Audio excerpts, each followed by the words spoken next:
दोस्तों, हमारी rapid series का जो विषय है वो गांधार शैली पर आधारित है। गांधार शैली जिसे इंडो ग्रीक मूर्तिकला या वास्तुकला भी कहा जाता है, जिसे सम्राट कनिष्क ने प्रारंभ किया था। सम्राट कनिष्क जिसने भारत के अंदर बौद्ध धर्म को स्वीकार किया था, जिन्होंने एक लंबे अरसे तक बौद्ध धर्म में अपने को समाये रखा या रमाए रखा।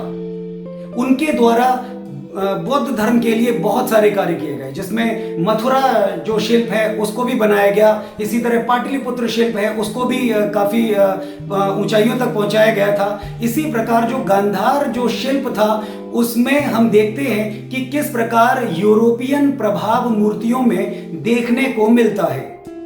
कनिष्क के बारे में कहा जाता है कि 23 वर्षों तक वो युद्धों में संलिप्त रहे थे, लेकिन फिर भी संलिप्तता के बावजूद भी उन्होंने अपने देश की जो सीमाएं थी वो पश्चिम से पूर्व की ओर और पूर्व से दक्षिण की ओर विस्तृत की थी। इसी प्रकार हम देखते हैं कि महाराज कनिष्क एक ऐसे शासक जिन्होंने तलवार के साथ साथ अहिंसा के धर्म बौद्ध धर्म को भी काफी अपने मध्य एशिया से लेके भारत तक फैलाने का काम किया था। उनके एक हाथ में तलवार थी तो दूसरे हाथ में धम्म ध्वजा थी। इनके बारे में कहा जाता है कि ऐसा मध्य एशिया का संभवतः कोई ऐसा क्षेत्र नहीं था जहां इन्होंने बौद्ध धर्म के जो उसकी दया है, करुणाशीलता है और उसकी जो अहिंसा है उसको पहुंचाने का काम नहीं किया था।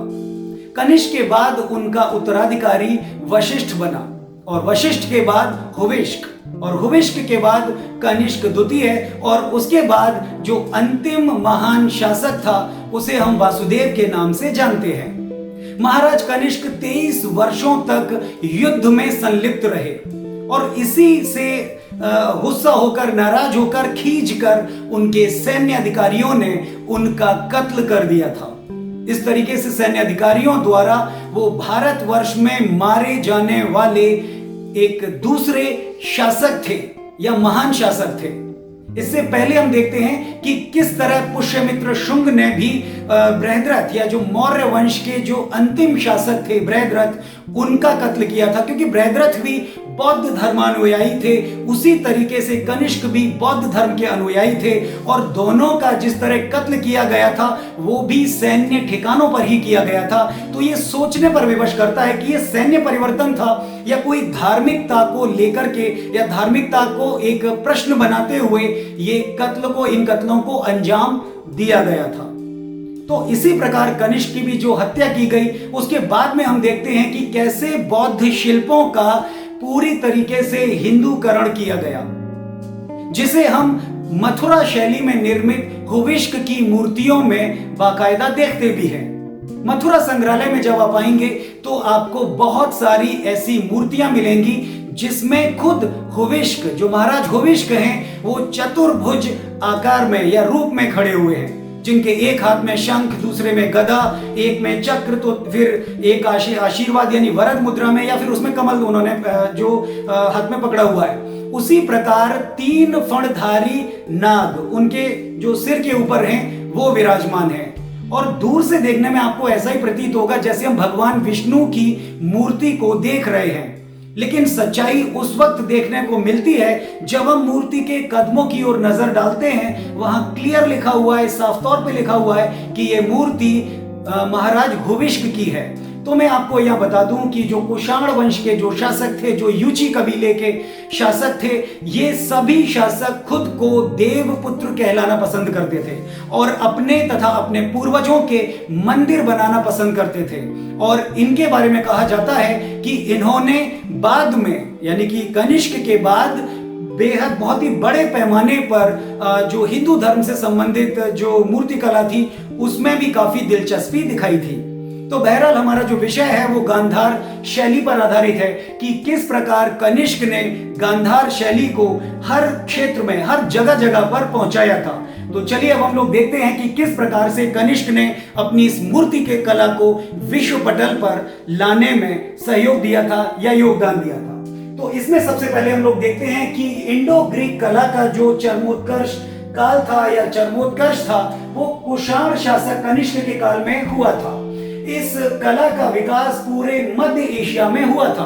तो जो पूरा मध्य एशिया, यहां मैं आपको बता रहा हूं कि चाहे वो पेशावर हो या पख्तूनख्वा का क्षेत्र हो या हिंदू कुश पर्वत रहा हो या पूरा पाकिस्तान, पूरा अफगानिस्तान, पूरा हमारा उत्तर भारत है, ये सभी क्षेत्र उसके अंतर्गत शामिल थे। और मध्य एशिया की अगर हम बात करें तो अफगानिस्तान से परे भी जो इंडो बैक्ट्रियन जो क्षेत्र माना जाता है, उस क्षेत्र में भी बौद्ध धर्म से संबंधित मूर्तियां हमको मिलती हैं। और खासकर जो दक्षिणी रशिया यानी दक्षिणी रूस का जो क्षेत्र है, वहां पर भी हमको बड़े पैमाने पर बौद्ध धर्म से संबंधित चैत्य, स्तूप, मूर्तियां, लेख, अभिलेख, जो भी वस्तुएं हैं वो हमें प्राप्त होती हैं। तो इस प्रकार से अगर हम देखें तो मध्य एशिया का जो क्षेत्र था उसे कनिष्क ने इन मूर्तियों से खूबसूरत बनाया था।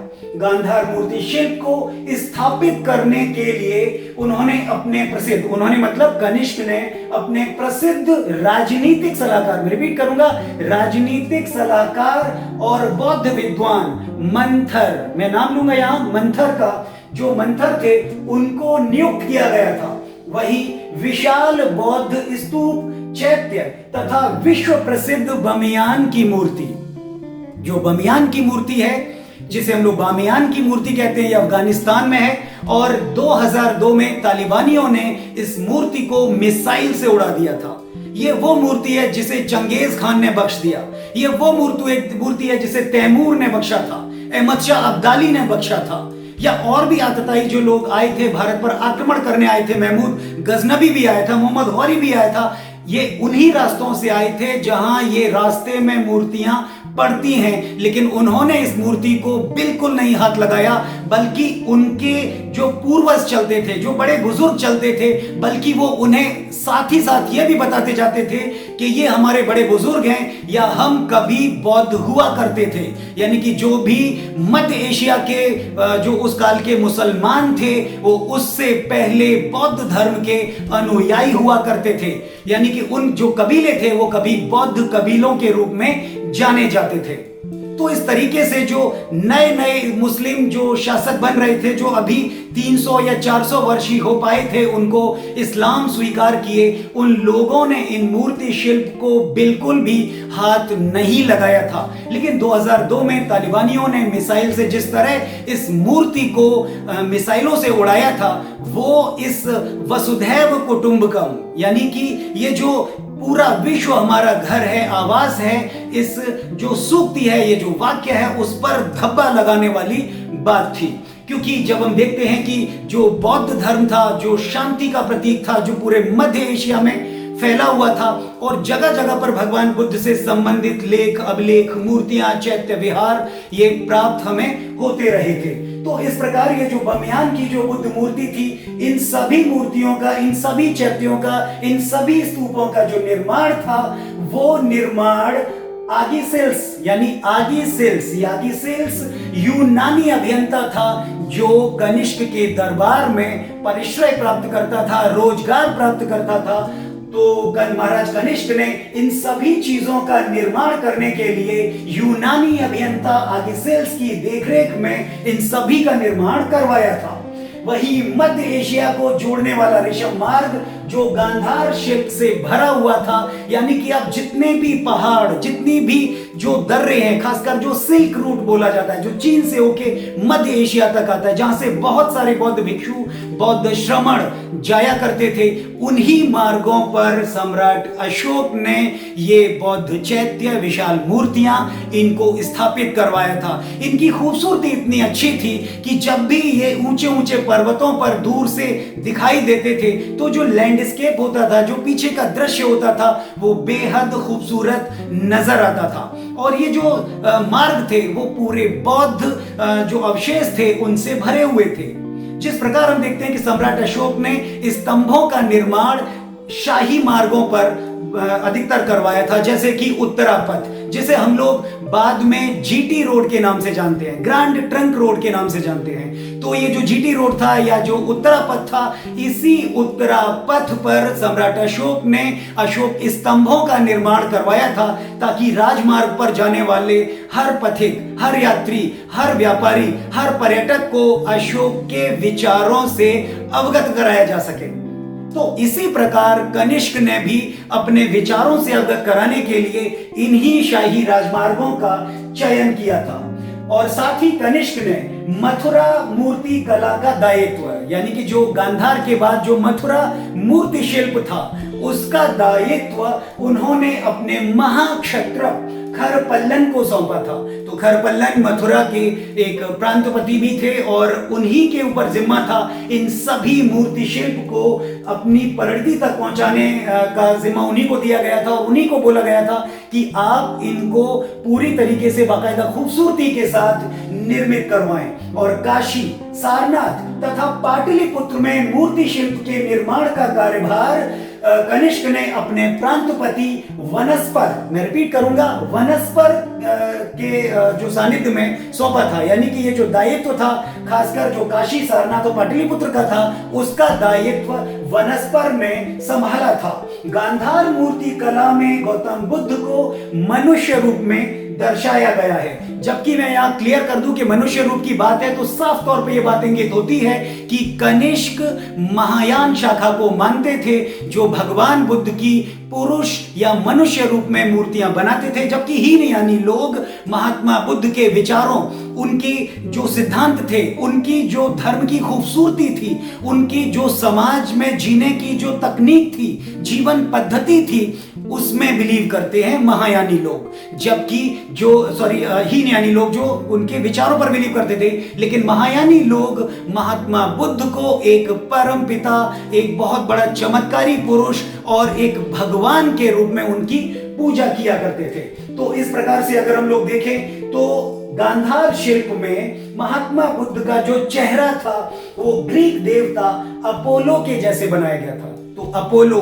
हरक्यूलिस, एटलस और साथ ही साथ अगर हम लोग देखें तो बहुत सारी देवियां जो थी यूनानियों की, उनके ऊपर भी आधारित वो जो चेहरे थे उनका निर्माण किया गया था, जिसमें बुद्ध को शाही वस्त्र, सुंदर केश सज्जा तथा कहीं कहीं दाढ़ी मूछ में भी दर्शाया है। तथा बलुआ पत्थर से, यानी कि मथुरा में भी एक ऐसी मूर्ति मिली है जो महाराज कनिष्क की है और जिसके बारे में कहा जाता है कि ये लाल बलुआ पत्थर से बनाया गया है और ये सुर्ख लाल पत्थर है, जिसे संभवतः फतेहपुर सीकरी से ही प्राप्त किया होगा। तो ये जो लाल बलुआ पत्थर था, उससे निर्मित मथुरा से महाराज कनिष्क की सिर विहीन मूर्ति प्राप्त हुई है, जो मथुरा शैली में आधारित है। और यह संभवतः ये कह सकते हैं कि मथुरा शैली में गांधार शैली के प्रभाव को दिखाते हुए इस मूर्ति का निर्माण किया गया है। तो एक सिर विहीन मूर्ति प्राप्त हुई मथुरा से, जिससे यह स्पष्ट होता है कि महाराज कनिष्क लतरहत्ता थे। लतरहत्था ये एक भोजपुरी शब्द है या एक बिहारी शब्द है। लतरहत्था थे अर्थात वे अपने बाएं हाथ का प्रयोग करते थे, या साधारण भाषा में मैं आपसे कहूं तो वे लेफ्ट हैंडर थे, क्योंकि उनकी जो तलवार है वो एक इस दशा में है, यानी कि इस तरफ है कि आप अंदाजा लगा सकते हैं कि वो लेफ्ट हैंडर ही रहे होंगे। तो इस प्रकार से अगर हम देखें तो महाराज कनिष्क के बारे में जो एक यूनानी पद्धति लाए थे, यूनानी वेशभूषा लेकर के आए थे और भारतीयों को एक यूनानी तरीके का जो एक फैशन था या एक यूं कह लीजिए कि वस्त्र विन्यास था या केश विन्यास था, वो सब चीजों से परिचित कराने का जो श्रेय है वो सिर्फ और सिर्फ कनिष्क को जाता है। उसी तरीके से अगर हम देखें तो हमारे देश के अंदर हम सौभाग्यशाली हैं कि हमारे पास प्रसिद्ध भाषाविद, इतिहासकार तथा बौद्ध शिल्प और मूर्ति कला के ज्ञाता डॉक्टर राजेंद्र प्रसाद हैं। तो डॉक्टर राजेंद्र प्रसाद जिन्होंने बताया कि गांधार, उनका एक मानना, उनका शोध भी है, खासकर गांधार मूर्ति शिल्प पर उन्होंने कई शोधात्मक तथ्य प्रस्तुत किए हैं। वे कहते हैं कि कुषाण कालीन त्रिशूलधारी हारीत की मूर्ति पेशावर से प्राप्त हुई है। किसकी मूर्ति प्राप्त हुई है? हारीत की। तो हारीत की मूर्ति पेशावर से प्राप्त हुई है, जो कि बुद्ध के त्रिरत्न पर आधारित है। बुद्ध का ये त्रिरत्न का जो आकार और प्रकार है, आप सांची के स्तूप पर भी, या सांची के स्तूप का जो तोरण द्वार है या प्रवेश द्वार है, उस पर भी आप ये अंकन देख सकते हैं। तो ये बुद्ध से प्रभावित है, बौद्ध धर्म के त्रिरत्न पर आधारित है। और वे कहते हैं कि शिव की इतनी प्राचीन कोई भी त्रिशूलधारी मूर्ति नहीं मिलती है। वहीं वे बताते हैं कि गांधार मूर्ति शिल्प के वे पहलू जो लोक रीति परंपरा से जुड़े हैं, बुद्ध के जीवन को बड़ी सजगता और कलात्मकता से दर्शाते हैं। जैसे कि सुकीति का जन्म। मैं आपको बता दूं कि यहाँ सुकीति जो शब्द है वो महात्मा बुद्ध के लिए प्रयोग किया गया है, क्योंकि महात्मा बुद्ध के बचपन का नाम सुकीति था। अब आप कहेंगे कि हमने तो जमाने भर में यही पढ़ा है कि उनका नाम सिद्धार्थ था। तो सिद्धार्थ ये बाद का जो शब्द है, यही जो नाम है, जिसे बाद में संस्कृत या देवनागरी जो भाषा का जो प्रयोग करने वाले विद्वान थे, तो उन्होंने ये नामकरण किया। लेकिन जो उनका पाली भाषा का जो प्राचीन नाम था वो सुकीति ही था। तो यहाँ जो वो बताते हैं कि जैसे सुकीति का जन्म, राजा शुद्धोधन द्वारा हल चलाना, केश सज्जा, वस्त्र विन्यास, बुद्ध का विवाह, गृह त्याग, ज्ञान प्राप्ति, सुजाता संवाद, अंगुलीमाल संवाद, कंथक वियोग। कंथक मतलब जब महात्मा बुद्ध गृह त्याग कर रहे थे तो कैसे उनका प्रिय घोड़ा जो कंथक था, वो कैसे प्रिय घोड़ा उनका कंथक जो था वो उनके वियोग में उनके कदमों में सर झुका देता है और मानो ऐसे कह रहा हो कि प्रभु आप यहां से मत जाइए। तो इस प्रकार से जो कंथक का वियोग है, धम्मोपदेश है, मोक्ष प्राप्ति है, या फिर स्तूप और चैत्य हैं, ये सब विषय जो हैं वो गांधार मूर्ति कला की विशेषता है। जो गांधार मूर्ति शिल्प आप देखते हैं, ये इतना महीन, इतना बारीक, इतना खूबसूरती से बनाया है कि लोग इन मूर्ति शिल्प को देख करके दांतों तले उंगलियां दबा जाते हैं कि आज से 2000 या 2100 साल पहले या 2200 साल पहले इतनी खूबसूरत मूर्तियां कैसे बना ली जाती थी। आखिर इन मूर्तियों को गढ़ने वाले वो हाथ किसके थे, वो कलाकार कौन थे जिन्होंने इतनी खूबसूरत मूर्तियों को बनाया था। उसी प्रकार हम देखते हैं कि जिस प्रकार से जो वास्तुकला थी गांधार की, कि कैसे उन्होंने एक ऊंचे चबूतरे पर खूबसूरत स्तूपों और चैत्यों का निर्माण कराया था। सम्राट अशोक ने बहुत सारे नगरों का भी निर्माण कराया था और कहा जाता है कि उन्होंने जगह जगह पर विशाल भगवान बुद्ध की मूर्तियां भी बनवाई थी। कुछ तांबे से निर्मित, कुछ अष्ट धातु से निर्मित, तो कुछ पत्थरों से निर्मित थी, कुछ स्वर्ण से निर्मित थी। इस प्रकार से पूरा उत्तर भारत, क्या पूरा देश, पूरा जम्बू द्वीप, ये सब बुद्धमय भारत था, जिसके अवशेष हमें समय समय पर मिलते रहते हैं। बेनजीर भुट्टो का शासनकाल में आपको बता रहा हूं, बेनजीर भुट्टो पाकिस्तान की पूर्व प्रधानमंत्री थी। जब देश की आर्थिक स्थिति खराब हुई थी तो बेनजीर भुट्टो ने जो पाकिस्तान में खासकर जो पेशावर, पख्तूनख्वा और जो आसपास के क्षेत्रों से प्राप्त की गई थी महात्मा बुद्ध की हजारों मूर्तियां, उन्हें मध्य एशिया यानी कि खासकर जो यूरोप का जो बाजार था उसमें उन्होंने नीलाम करवा दिया था। और उस नीलामी से जो रकम पाकिस्तान को मिली थी उससे उन्होंने अपने फौरी या सरसरी खर्चे तैयार किए थे और उनका व्यय किया था। तो इस प्रकार से देखें कि जहां खोदा जाए वहां बुद्ध मिलते हैं और बुद्ध के अलावा यहां कुछ और नहीं मिलता है। तो क्लियर है ये बात कि किस प्रकार सम्राट जो कनिष्क थे उन्होंने अपनी मूर्ति कला को एक इतनी ऊंचाइयों पर पहुंचा दिया था, जिसके बारे में हम बात करें तो बहुत लंबी बात जाएगी और इसका कोई अंत भी नहीं है, बल्कि मैं कहूंगा कि ये अंतहीन कथा है। तो सबसे पहले अगर हम बात करें कि कुषाणों ने ही सूर्य की मूर्तियां बनवाई थी, जिन पर जो बौद्ध मूर्ति शिल्प था या बुद्ध मूर्ति शिल्प था उसका प्रभाव देखने को मिलता है।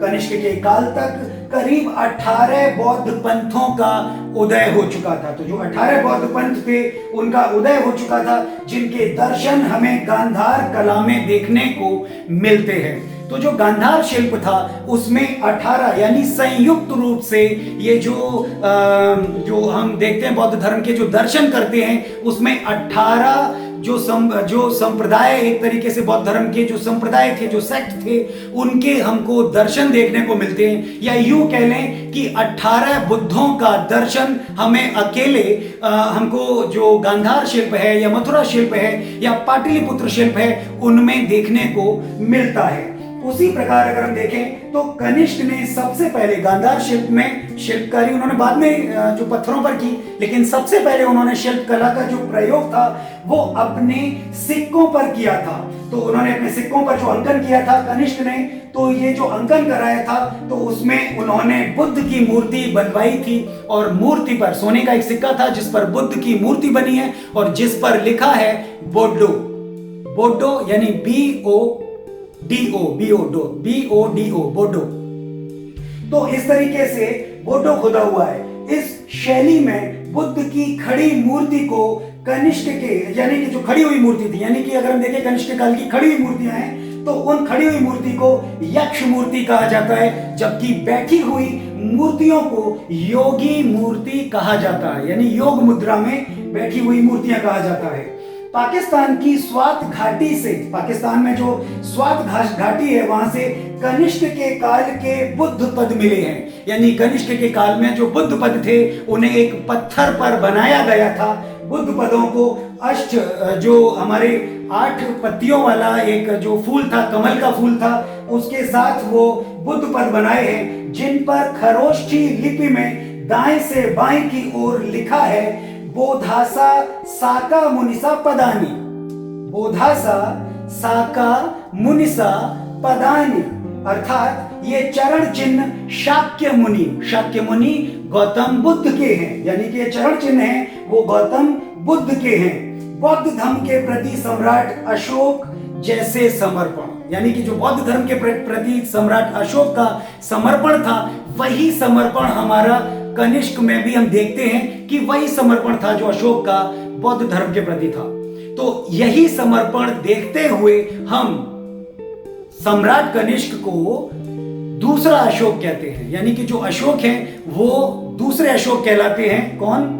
सम्राट कनिष्क। तो इस प्रकार से जो सम्राट कनिष्क थे उनके बारे में यह कहा जाता है कि उन्होंने इस पूरे उत्तर भारत बल्कि पूरे जम्बूद्वीप को बुद्धमय बनाया। लेकिन इनकी हत्या के बाद, कनिष्क की हत्या के बाद जब हम मथुरा संग्रहालय को देखते हैं तो वहां हमें जो हुविष्क की मूर्तियां मिलती हैं वो कृष्ण रूप में मिलती हैं, यानी कि जिन्हें हम भगवान कृष्ण कहते हैं वही रूप सीधे सीधे हुविष्क का था।